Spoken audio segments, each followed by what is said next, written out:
Queridos amigos, é muito especial podermos começar a encontrar-nos com alguma regularidade e nesta noite é para mim particularmente um grande prazer poder estar aí em sua casa, ir ao seu encontro através desta transmissão que está a ser feita a partir do auditório da Igreja Adventista de Setúbal, a partir também de um sistema de teleconferência que nós temos para algumas pessoas que podem estar a ouvir-nos através do telefone. É sem dúvida um privilégio especial poder estar agora com você, consigo, querido irmão, prezado amigo, para este momento de reflexão sobre a Palavra de Deus. Eu gostaria de, antes de começarmos esta meditação, de explicar-lhe um pouquinho como é que nós iremos desenvolver o nosso momento de estudo da Palavra de Deus daqui para a frente. Nós vamos iniciar hoje uma nova série de estudo da Bíblia que terá como base o livro de Êxodo. O título desta série é Jornada para Canaã, Lições do Êxodo. E a semelhança daquilo que o povo de Israel, que estava cativo no Egito, viveu em termos de experiência espiritual na caminhada para a terra de Canaã, tenho ao estudar a Bíblia percebido que existe um conjunto de paralelos, de lições espirituais que, como cristãos, em pleno século XXI, nós podemos aprender a respeito da vivência deste povo peregrino que há cerca de 3.500 anos atrás iniciou uma caminhada de saída desde o Egito até a Terra Prometida. Semelhantemente, nós, querido irmão e prezado amigo, também estamos numa caminhada semelhante. Estamos a deixar um mundo que está em ruptura, em direção à Terra Prometida, ao lugar aonde Deus fará com que todas as expectativas que nós sempre tivemos para a existência possam efetivamente se cumprir. Expectativas estas que incluem uma vida de permanente felicidade, eterna juventude e uma vida que não vai terminar nunca, ao lado daquelas pessoas que você e eu amamos. E juntamente com o nosso Deus, o nosso querido Deus, o Deus Redentor. É este convite, querido amigo, que eu quero fazer-lhe para que nestas próximas semanas, pelo menos até o final do mês de maio, aos domingos e às quartas-feiras, nós vamos fazer justamente desta jornada para Canaã a abordagem do estudo das lições espirituais que o Senhor tem para nos ensinar. Mas antes de nós abrirmos a Palavra de Deus, eu gostaria de consigo, onde você está, à frente do seu computador ou junto do seu telefone, eu gostaria de mais uma vez convidá-lo a curvar a sua cabeça para uma oração que nós vamos fazer. Vamos orar. Querido Deus, onde cada um de nós está, sabemos que podemos estar unidos pelo Teu Espírito.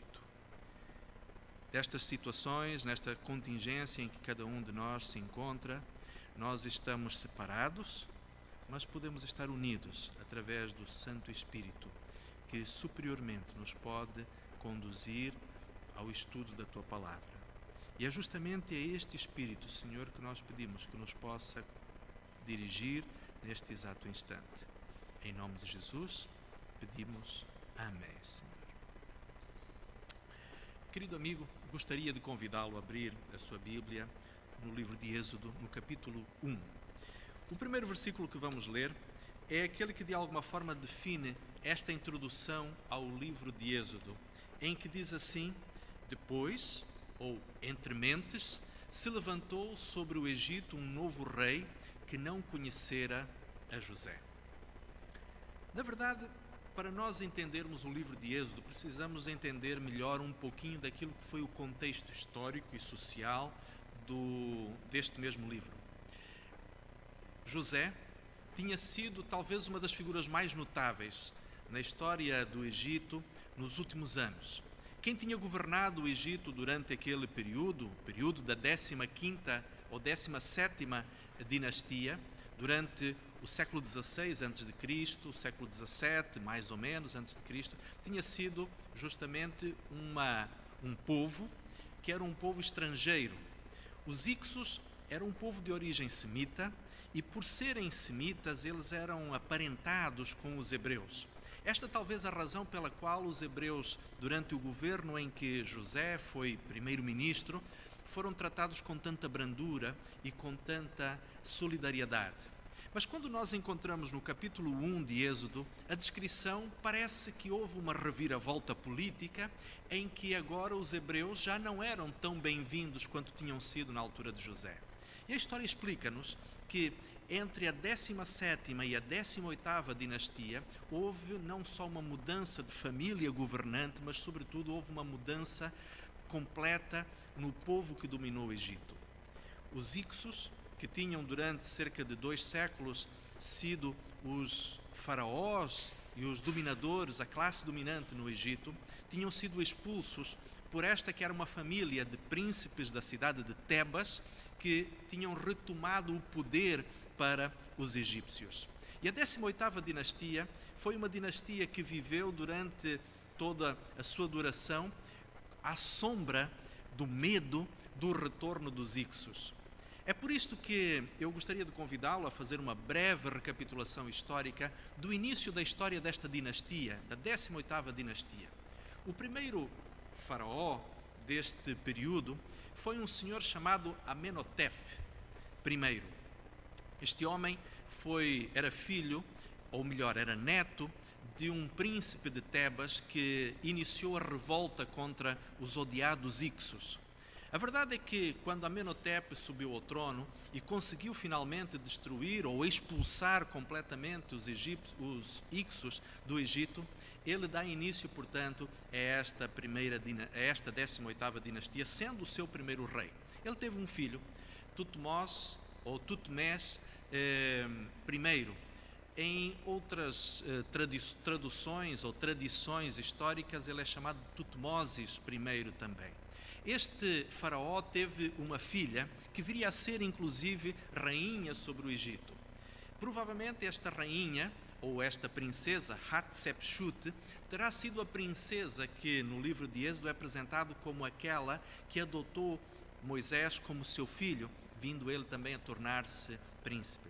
Provavelmente é este o faraó, Tutmés I, que vai escravizar os hebreus, fazendo com que eles se tornassem, portanto, escravos do reino. Depois dele, existe um rei fraco, um rei que inclusive vai governar durante muito pouco tempo, que é o rei Tutmés II, e logo a seguir, a rainha que governa o Egito é justamente a filha de Tutmés I, Hatshepsut, aquela que acreditamos nós ter sido a rainha mãe de Moisés.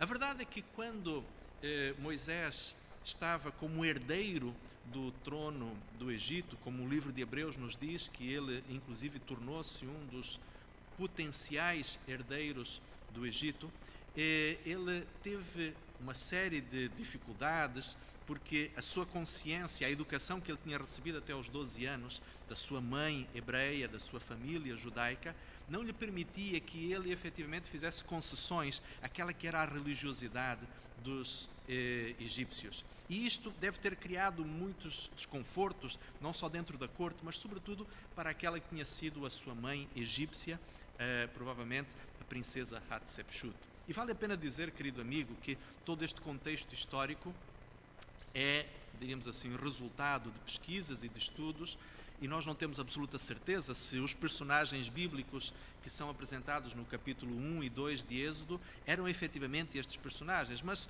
ao olharmos para a história e ao percebermos todo o enquadramento histórico, é possível que tenha sido este o tempo e tenham sido estas as personalidades que estiveram envolvidas na história fascinante do Êxodo e da libertação do povo de Deus do Egito. Depois, diz-nos a história que sobe ao trono um homem chamado, que ficou conhecido para a história como Tutmés III. É provável que durante este reinado de Tutmés III, Moisés tenha abandonado o Egito. Tenha sido provavelmente deste faraó de quem Moisés fugiu, indo para o seu exílio em Midian, na região do deserto do Sinai. Contudo, vale a pena lembrar uma coisa muito importante, é que toda esta história, todo este enquadramento histórico leva-nos a perceber uma coisa extremamente importante, é que Deus, apesar da sólida estrutura em que a sociedade egípcia estava formatada, apesar dos problemas que o povo de Israel vivia pela opressão egípcia, ainda assim era Deus quem estava no governo, era Deus quem estava no controle. E esta história faz-nos lembrar algo, diríamos assim, extremamente importante. É que quando nós esquecemos do passado, nós cometemos normalmente grandes injustiças.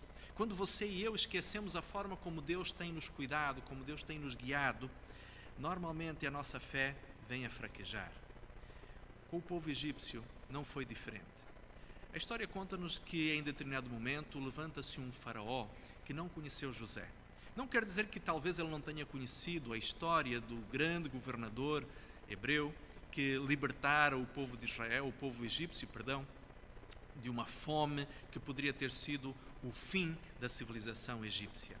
Provavelmente ele conhecia muito bem esta história. A verdade é que este homem, que no seu orgulho não se podia permitir aceitar que uma nação, a orgulhosa nação egípcia, devesse tanto a um povo estrangeiro, ele não estava disponível para aceitar esta humilhante condição e por isso, diz-nos a Bíblia, que este faraó, ele vai pagar a grande dívida que tinha para com o povo hebreu com uma tremenda ingratidão, escravizando justamente este povo. Faz-nos lembrar as palavras que Winston Churchill, em determinado momento, durante o desfecho da Segunda Guerra Mundial, disse num famoso discurso, em que ele comenta que nunca tantos deveram para tão poucos. É interessante que este é um período da história em que efetivamente as palavras deste governante, deste estadista inglês, fizeram muito sentido. Nunca uma nação, nunca o povo das várias nações ao redor do Egito deveu tanto para tão poucas pessoas. Nunca, na realidade, tinha havido um plano um programa de alimentação de emergência como este que José tinha liderado. Mas é muito interessante perceber que, e todos nós conhecemos bem a história de José, e percebemos como ele inteligentemente da parte de Deus vai coordenar um programa que durante 7 anos de abundância arrecada e guarda cereal que haveria depois de ser usado durante os 7 anos de fome que viriam a seguir. E reparem uma coisa muito interessante, queridos amigos, e quando nós olhamos para a história de José percebemos alguns aspectos que são fundamentais. José, ele vinha de uma família que estava a fragmentar-se. Você e eu conhecemos muito bem, sabemos que José foi vendido pelos seus irmãos como escravo para o Egito. A família de José, que tinha sido uma família chamada para que dela, em gerações futuras, procedesse o Redentor do mundo, o Messias, estava ao final da 3ª geração depois do pacto feito de Deus com Abraão. Esta família estava em completa ruptura. Parecia que Satanás estava a ser vitorioso sobre o plano de Deus de enviar à terra um Redentor. E agora é José que, indo para o Egito, através de uma jogada magistral que só poderia ser elaborada na mente divina do nosso Deus, ele vai não só resolver o problema da família, colocando novamente nos trilhos, colocando novamente a história na sua devida orientação, mas também, desta forma, Deus acaba por resolver um problema que poderia ter posto em causa a civilização como nós a conhecemos e resgata a vida de milhões e de milhões de pessoas. Só na eternidade nós teremos a condição de perceber quantas pessoas efetivamente foram salvas por este programa alimentar dirigido por José. Provavelmente nem nos tempos modernos, com a Organização das Nações Unidas e com todas as grandes instituições que o mundo hoje tem, algo tão sério, algo tão grandioso, efetivamente foi feito em favor de tantas pessoas. Mas a verdade é que os faraós da 18ª dinastia fizeram questão de fechar os olhos, de esquecer quem tinha sido José e de pagar de forma absolutamente ingrata aos seus descendentes o grande serviço que eles tinham prestado à humanidade e à nação egípcia. E assim, diz a Bíblia, no capítulo 1 de Êxodo, que o faraó fez com que os hebreus fossem escravizados. Sabe, querido amigo, quando nós olhamos para esta atitude, percebemos que um povo, quando esquece o seu passado, está condenado fatalmente a repetir os mesmos erros. E aquilo que acontece na vida de cada ser humano quando nós esquecemos o nosso passado, leva-nos provavelmente a situações em que nós acabamos por cair nas mesmas falhas e a recapitular as mesmas situações lamentáveis. Mas como se a ingratidão não fosse algo por si só lamentável, ainda se torna absolutamente patética a situação em que esta ingratidão do faraó representava também uma atitude de cegueira para com tudo aquilo que este povo estrangeiro, estes hebreus, tinham representado para o Egito. Eu não estou aqui a fazer nenhum discurso semitista ou sionista em favor do povo de Israel, mas apenas a mostrar como por vezes nós, através de uma atitude ingrata, podemos estar a cometer uma grande injustiça e a trazer sofrimento demasiado sério. Sabem, quando nós olhamos para esta história, talvez possamos nos sentir um pouco como o povo hebreu no Egito. Às vezes, talvez eu possa estar a falar para alguém que neste momento sinta que foi traído apesar das suas boas intenções. Alguém que eventualmente tentou fazer o melhor em favor de um amigo, em favor de um familiar, em favor de alguém que até nem era seu conhecido e que depois não vê o seu esforço reconhecido à altura da dedicação e do esforço que você empenhou. Isto faz-me lembrar um episódio que vivi há alguns anos atrás numa escola onde fui professor de ensino religioso. Lembro-me de uma menina que vem ao meu gabinete e me conta com os olhos cheios de lágrimas, como só as crianças conseguem chorar, com aquelas lágrimas gordas a saltarem uma atrás da outra da beira dos seus olhos. E ela contava-me que a sua melhor amiga, durante aquela manhã de aulas, tinha pegado nos lápis que ela lhe emprestava e propositalmente atirado ao chão. E depois contava-me aquela menina com os seus grandes olhos castanhos, completamente inundados de lágrimas profundamente sentimentais, que quando chegaram ao recreio, esta menina, que era a sua melhor amiga, lhe diz com desprezo que já não são mais amigas. E esta garota vem e, chorando, ela diz: mas por que isto está a acontecer comigo? Talvez você, querido amigo, que nos está a ouvir e que nos está a ver, tenha dado o seu melhor na empresa onde você trabalha. Talvez você tenha tirado do seu tempo pessoal de descanso para, em vez de estar com os seus familiares, com a sua esposa, com os seus filhos, dado tudo o que você poderia dar de si mesmo, e vê que agora, nesta situação de pandemia, o seu patrão, a instituição que gere a sua empresa, simplesmente aproveita esta ocasião para o despedir depois de tantos anos de dedicação. Talvez eu possa estar a falar para alguma mulher, ou para alguma jovem, ou para algum rapaz que guardou um segredo de um familiar seu na tentativa de o ajudar, e depois vê que isto que você fez acabou por se transformar num problema em que você ficou mal visto diante da sua família ou diante de um grupo de amigos.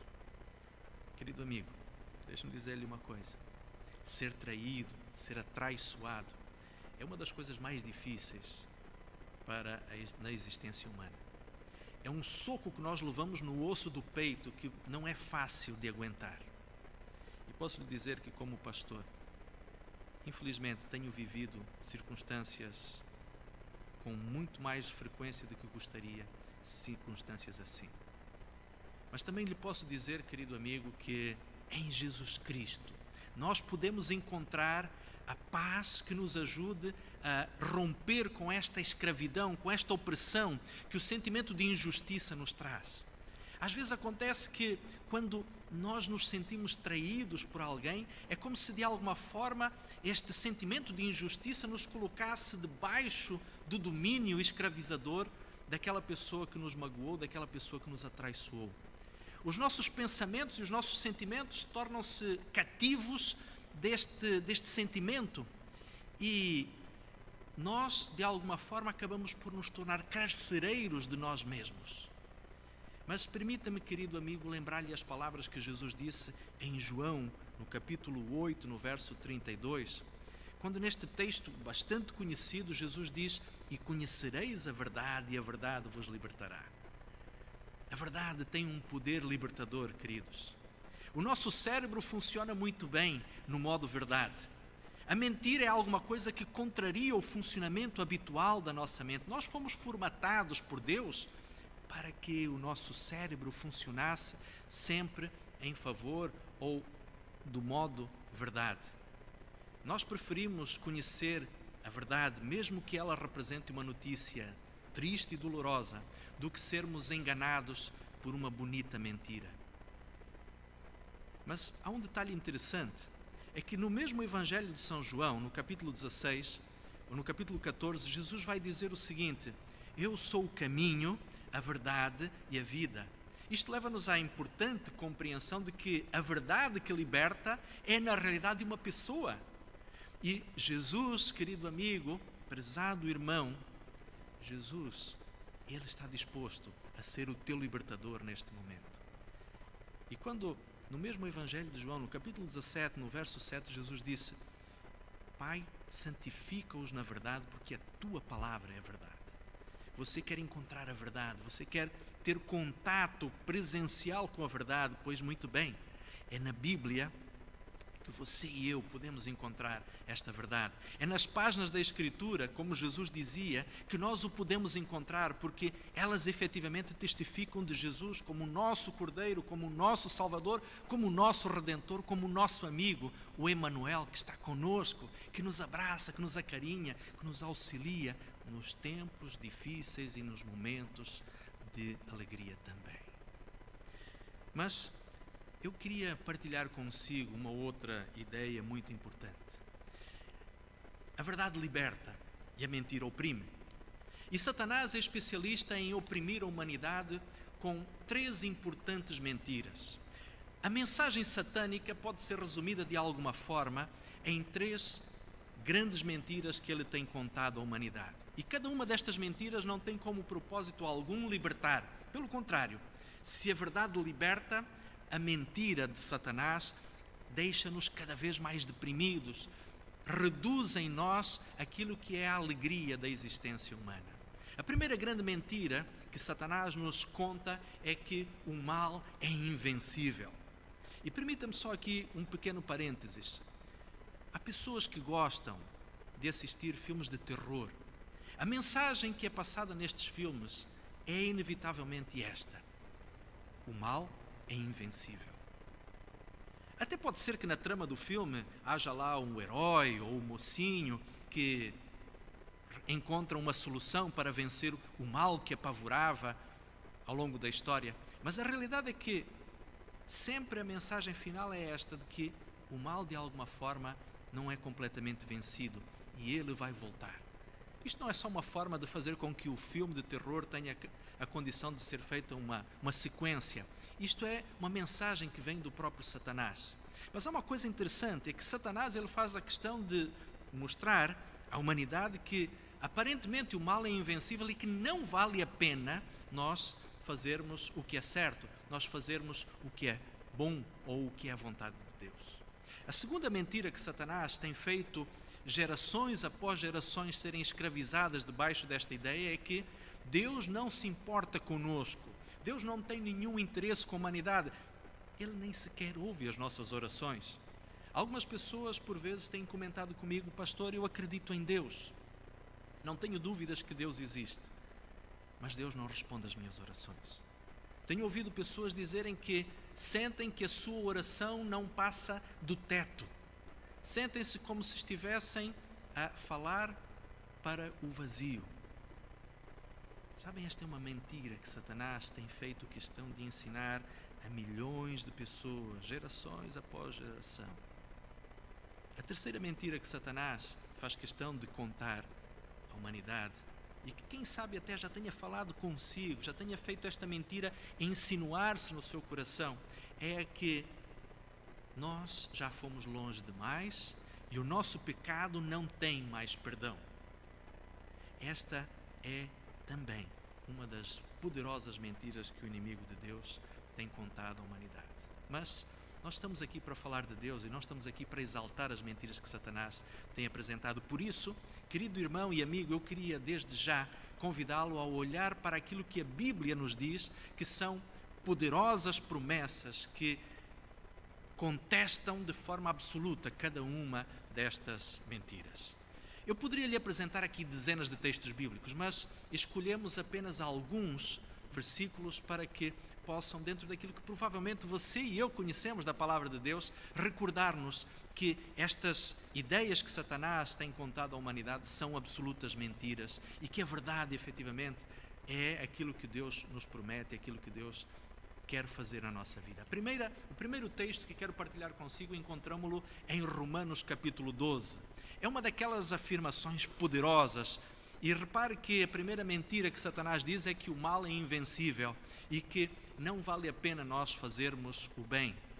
O texto de Paulo em Romanos diz o seguinte: não vos vingueis a vós mesmos, amados, mas dai lugar à ira de Deus, porque está escrito: minha é a vingança e eu retribuirei, diz o Senhor.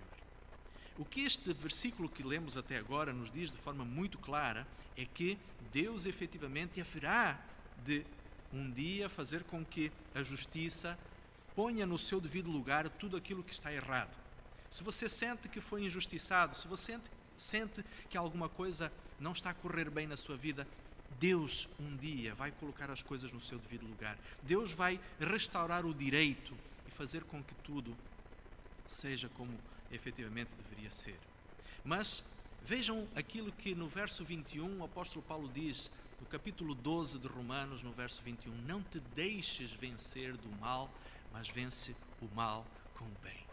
Quando Satanás diz para ti, querido amigo, não vale a pena, todas as pessoas são corruptas, todas as pessoas são egoístas, todas as pessoas são más, não existe amor verdadeiro, o que Deus está efetivamente a dizer a você é que vale a pena continuar a confiar, vale a pena continuar a fazer o bem. Nós não nos devemos convencer que o mal é senhor do universo, porque se pensarmos bem, no contexto do grande conflito entre o bem e o mal, todo o universo é governado por Deus e pela sua lei. O único lugar onde, de alguma forma, o bem não é prevalecente é justamente no nosso planeta. E quando nós pensamos na dimensão do universo, todo ele governado por Deus, aí então nós temos a noção muito clara de que, afinal, o mal não é não só invencível, como ele não é predominante.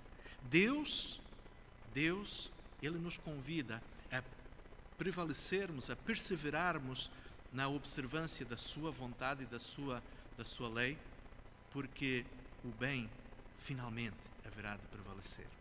O próximo texto que eu gostaria de convidá-lo a ver comigo, querido amigo, é o que encontramos em Isaías, no capítulo 41. E neste texto, a Bíblia mostra-nos uma coisa extremamente importante.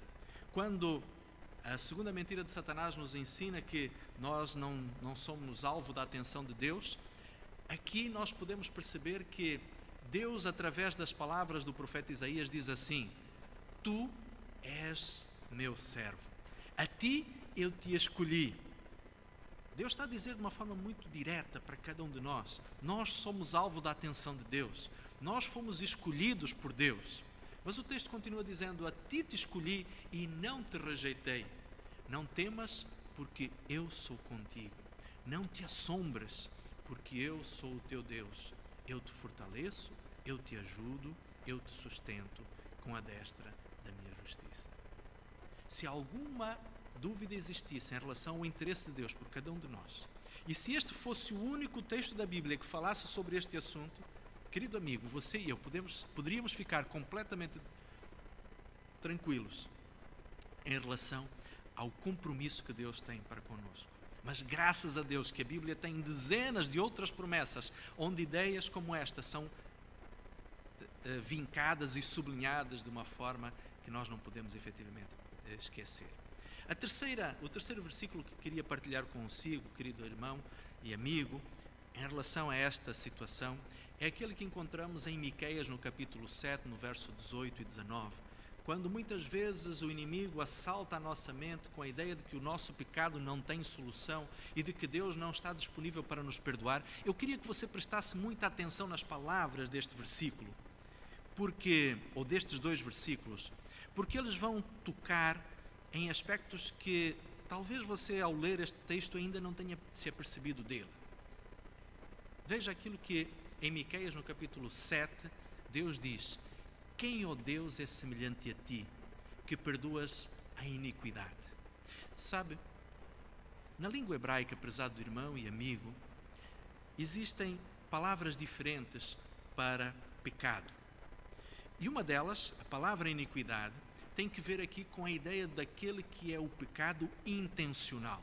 Nós estamos a falar aqui de um pecado acidental, de um erro que alguém cometeu, apesar de não querer cometê-lo. Não, estamos a falar iniquidade, na Bíblia, no Antigo Testamento, na língua hebraica, queria dizer efetivamente isto: era o pecado que tinha sido pensado, planeado e cometido conscientemente.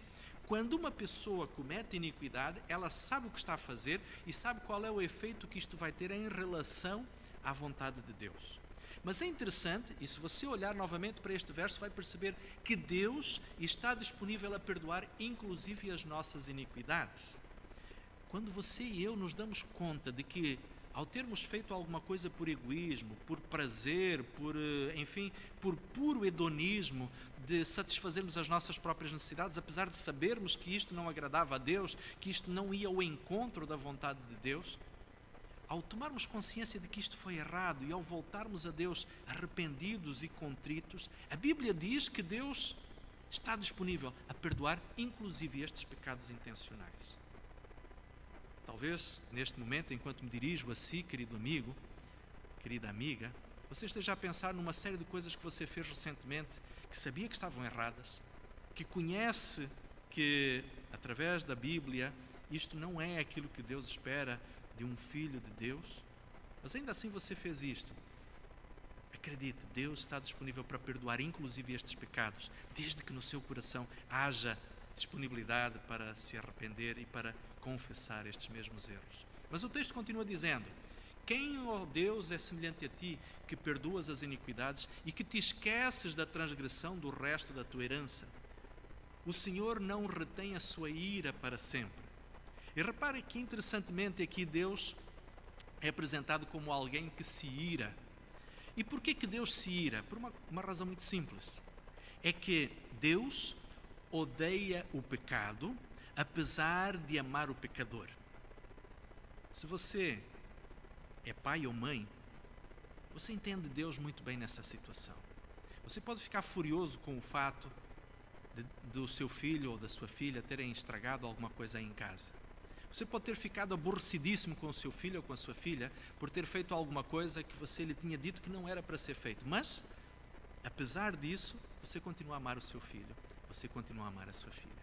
Deus, efetivamente, sente-se irado. O sentimento de injustiça, o sentimento de indignação de Deus é forte quando alguém faz alguma coisa errada contra a vontade do Senhor.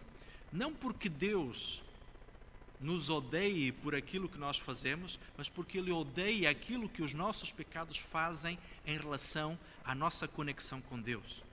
Isaías, no capítulo 59, no verso 2, o profeta diz que os nossos pecados fazem separação entre nós e o nosso Deus. E o que Deus odeia, aquilo que desperta a ira em Deus, é esta separação que o pecado faz com o nosso Deus, que o pecado cria entre mim e o meu Pai Celestial. É por isso que a Bíblia diz que Deus se ira, mas a sua ira não é para sempre. Por quê? Porque o seu amor, porque o seu perdão, porque a sua misericórdia está disponível para se dirigir em relação a nós de forma benigna. E depois o verso 19 diz: tornará a apiedar-se de nós, pisará aos pés as nossas iniquidades e lançará todos os nossos pecados nas profundezas do mar. Querido amigo, quando você ou eu somos de alguma forma chicoteados por esta ideia satânica de que Deus não nos perdoará ou que já fomos longe demais e que Deus não nos pode perdoar, não esqueça de versículos como este que encontramos em Miqueias no capítulo 7. Deus efetivamente está disposto para nos perdoar. Mas, prezado e querido amigo, há uma coisa extremamente importante e que nós não podemos esquecer. É que, efetivamente, quando nós esquecemos quem Deus é, isto pode ter implicações muito sérias para a nossa própria espiritualidade. Poderíamos dizer que é perigoso esquecer que Deus é amor, quando Ele nos promete ser uma fortaleza no meio da angústia. Eu queria ler consigo um texto que encontramos no livro de Naum. O livro de Naum, ou o profeta Naum, não é daqueles textos mais conhecidos e estudados, mas no capítulo 1 do livro de Naum, no verso 7, Deus diz assim: o Senhor é bom, Ele é uma fortaleza no dia da angústia, e Ele conhece os que confiam nele. Querido irmão e prezado amigo, é perigoso esquecer que Deus é bom. Porque quando nós nos esquecemos que Deus é bom e que Deus é a nossa fortaleza, nós podemos estar a abrir espaço para que o inimigo de Deus possa efetivamente tomar conta da nossa vida, escravizando-nos, oprimindo-nos, levando-nos para longe do plano de Deus. É perigoso também esquecer que Deus efetivamente nos amou de tal forma que esteve disposto a dar o seu Filho unigênito, para que todo aquele que nele crer não pereça, mas tenha a vida eterna.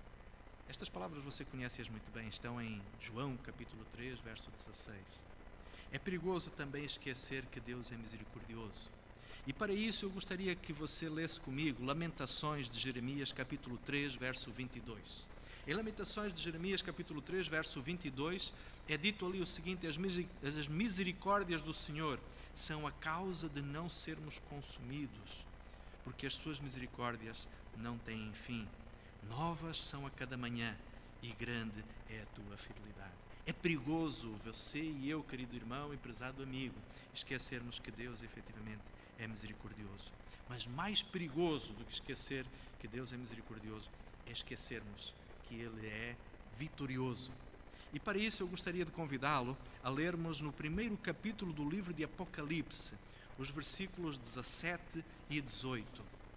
Quando você ou eu olharmos para as circunstâncias da nossa vida e pensarmos que aparentemente nada dá certo, aparentemente fazer a vontade de Deus parece não dar resultado, olhem o que este texto diz: eu,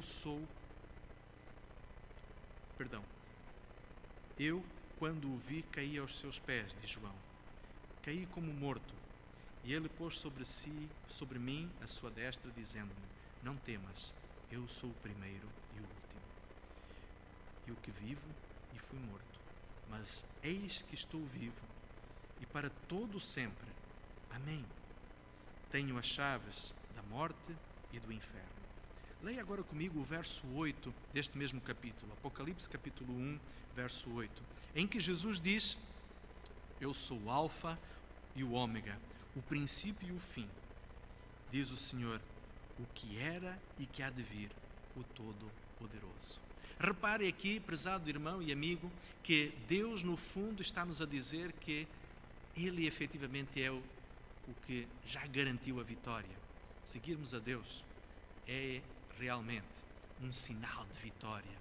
Seguir a Deus é garantia de que já vencemos, de que já ganhamos. E é perigoso esquecermos estas promessas, estas verdades.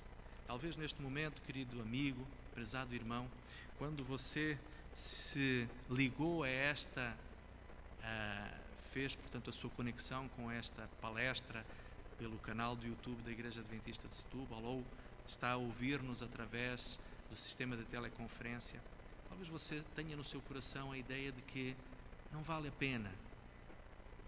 Tudo parece que ao nosso redor é mal, é fracasso, é insucesso. Talvez você esteja com o seu coração demasiado pesaroso, negativista, acreditando que as coisas não vão dar certo. Mas deixe-me dizer-lhe uma coisa: Deus é vitorioso. E Deus vai mostrar na sua vida não só o poder, mas a capacidade também de transformar a sua existência, a sua vida, a sua caminhada numa experiência de vitória, porque Ele é o primeiro e é o último, Ele é o princípio e o fim.